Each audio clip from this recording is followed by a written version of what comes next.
Pesados irmãos e irmãs aqui presentes e todos aqueles que estão rezando conosco pelas ondas da Rádio Difusora e pela Web Rádio 13 de Maio.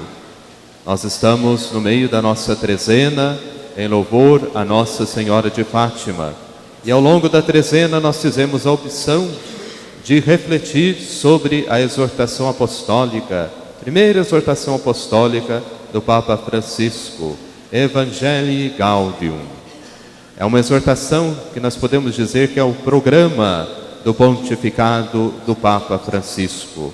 É aquilo que ele deseja para a Igreja ao longo de alguns anos, pelo menos o tempo que ele estiver à frente da Igreja, mas não só o tempo em que estiver à frente, porque as palavras do Papa Francisco presentes ali na exortação são palavras duradouras, palavras que valem para todo o tempo da Igreja, porque tratam da evangelização. É claro que é um texto situado, é um texto que olha para a realidade de hoje e procura dar respostas à realidade de hoje. Mas não podemos dizer que este texto só vai valer para 5, 6, 7 anos, não. É um texto que tem uma mensagem duradoura, uma mensagem para ajudar a Igreja a caminhar e cumprir a sua missão por longos e longos anos. E a proposta do Papa nesta exortação é que a gente fortaleça, revigore o nosso ardor missionário, o nosso ardor e a nossa missão de evangelizadores. Mas a proposta do Papa é que a gente seja evangelizador com alegria. Essa é a expressão chave da exortação apostólica. O Papa ele não quer cristãs, católicos envelhecidos. Olha que a palavra velho é diferente da palavra idoso. Coisa velha é coisa que a gente joga no lixo. Coisa velha é coisa que não serve para mais nada. Idoso não. Idoso é a pessoa que tem experiência de vida, pessoa amadurecida, é a pessoa que está caminhando e na medida em que caminha, vai adquirindo experiência. Mas o cristianismo, nosso cristianismo, a nossa forma de viver a fé, pode se envelhecer, pode tornar-se caduca, pode cair podemos assim, num comodismo, num indiferentismo, ou apenas a gente fazer aquilo que é suficiente para a nossa consciência. É isso que o Papa não quer. Ele quer que a gente seja cristã, mas com alegria. Porque toda pessoa que se encontra constantemente com Jesus tem alegria, é alegre. E a pessoa é tão alegre, tão feliz por causa desse encontro, a ponto de espalhar, a ponto de comunicar aos outros essa alegria. Como uma mãe, uma esposa que fica sabendo que está grávida, desejou ardentemente a gravidez, faz o exame e vê que está grávida. O que ela faz com essa alegria, com essa boa notícia que ela recebeu? Ela comunica para o esposo, ela comunica para os amigos, ela comunica para os parentes, porque a alegria dela é tanta que ela precisa então dividir, partilhar com os outros. Ou então como um jovem universitário, um jovem que está tentando ingressar na universidade, quando ele sente que passou no vestibular, o que ele faz? Ele comunica essa alegria, essa boa notícia que ele recebeu, ele comunica com os outros. O Papa pensa o quê? Que o cristão também tem que ser assim. Se o cristão se sente satisfeito, se a pessoa que se encontrou com Jesus, e Jesus transformou a sua vida e continua a transformar a sua vida, se essa pessoa está feliz, está realizada por causa desse encontro com Jesus, então essa pessoa precisa também comunicar com os outros essa alegria. Então a proposta do Papa é essa: um cristianismo alegre, evangelizadores com alegria, não um cristianismo envelhecido, não um cristianismo ultrapassado, parado no tempo, que se satisfaz apenas com mínimas coisas, por exemplo, apenas vir à missa e pensa que isso basta. Não, mas um cristianismo que vai além, que sempre, sempre está ultrapassando. Então, um cristão que sempre está ultrapassando a si mesmo com a graça de Deus. E o tema nosso hoje é um tema que o Papa toca com muito carinho, a questão dos pobres. Porque vocês conhecem, todo mundo conhece muito bem o Papa Bergoglio. Todos sabem que antes de ser Papa, ele foi arcebispo de Buenos Aires. Ele teve levava uma vida muito simples e uma vida muito inserida na vida do povo pobre, na vida do povo simples. E essa inserção de Bergoglio na vida do povo simples e pobre se reflete hoje no seu pontificado. Ele é uma pessoa simples e quer estar perto do povo. É uma pessoa simples e quer defender os direitos do povo, sobretudo o direito dos pobres. E num dos trechos da exortação, o Papa diz que ser evangelizador, ser seguidor de Jesus, significa trabalhar pela promoção social dos pobres, pela inserção dos pobres na sociedade. Porque nós sabemos que cada vez mais a sociedade exclui as pessoas. Hoje nós não temos pessoas miseráveis e pobres. Pobres nós sempre tivemos, porque a igreja também sempre teve obras de caridade. Se a igreja sempre teve obras de caridade, é porque sempre houve pobres. Mas uma coisa é haver pobres, outra coisa é haver miseráveis, e outra coisa ainda é haver pessoas excluídas. Então hoje o que nós temos na nossa sociedade? Não apenas pessoas miseráveis, mas pessoas excluídas. Pessoas que se tornaram para nós descartáveis. Ou a gente até pode usar uma expressão um pouco estranha, pessoas invisíveis. Pessoas excluídas são pessoas invisíveis, que não existem para nós. E o Papa diz, ser cristão significa fazer de tudo para que essas pessoas invisíveis, excluídas, que estão aí à margem da sociedade, sejam incluídas na sociedade. Isso não é um trabalho fácil, porque passa pela economia.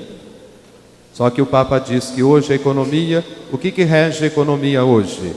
Não o bem-estar das pessoas, não é a dignidade das pessoas que está no centro das questões econômicas da nossa sociedade, mas sim o capital, o dinheiro. Então o Papa também faz um apelo aos empresários, para que olhem com mais atenção pelos pobres.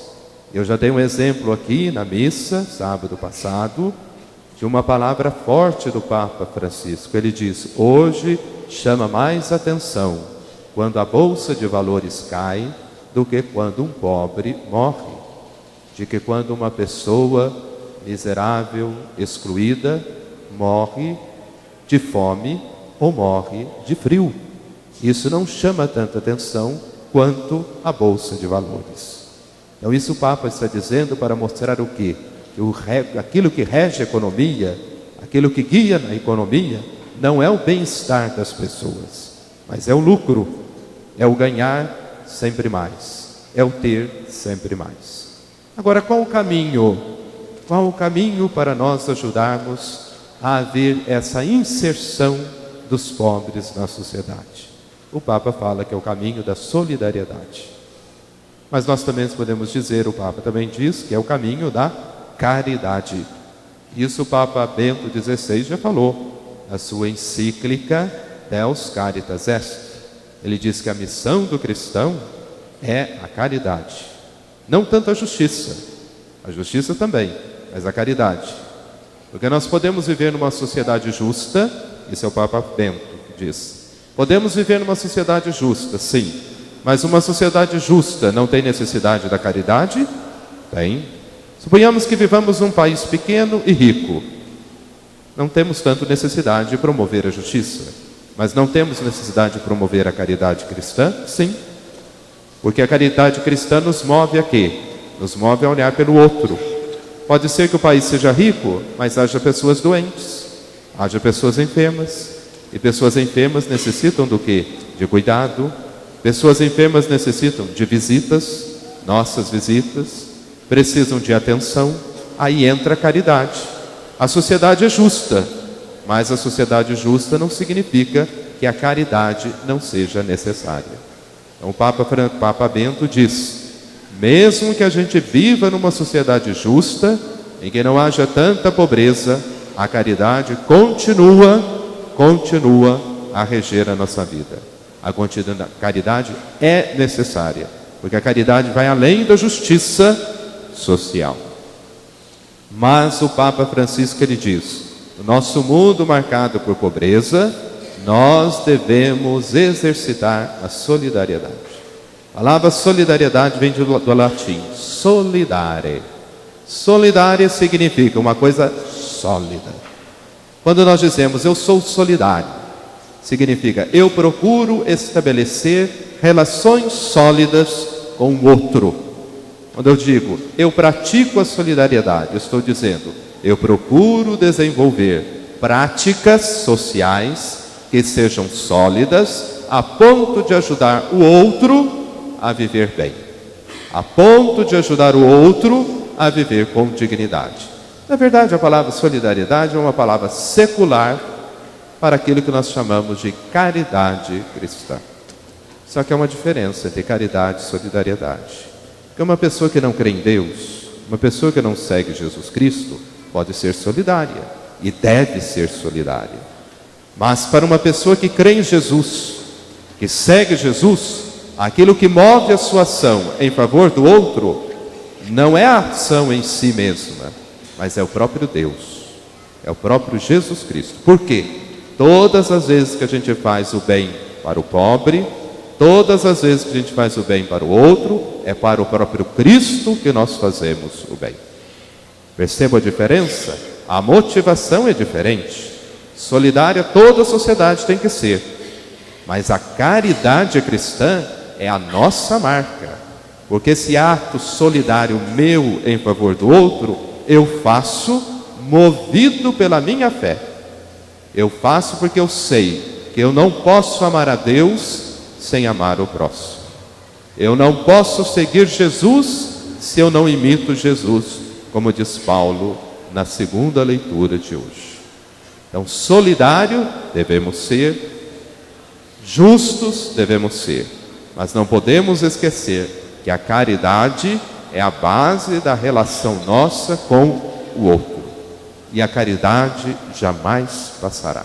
A fé vai passar, a esperança vai passar, mas a caridade e o amor a gente leva conosco lá na vida eterna. Então, como ajudar os pobres a viverem bem? O pouquinho que nós podemos fazer. Que pouquinho? A caridade. Que pouquinho? A solidariedade. A gente sabe que isso não vai ajudar a transformar radicalmente o mundo, mas vai amenizar a dor. Porque, como disse, o problema da miséria, o problema da injustiça é um problema de ordem econômica. Não é apenas um problema relativo à nossa solidariedade. Mas se cada um fizer a sua parte, cada um ajudar o outro, é claro que a dor vai diminuir, a dor vai ser menor. Então sejamos solidários, vamos construir relações solidárias e nessas relações nós vamos colocar o nosso amor, porque nós vamos ser solidários, movidos pelo amor, movidos pela nossa fé em Jesus, movidos pela certeza de que tudo aquilo que a gente faz ao outro é ao próprio Cristo que nós fazemos.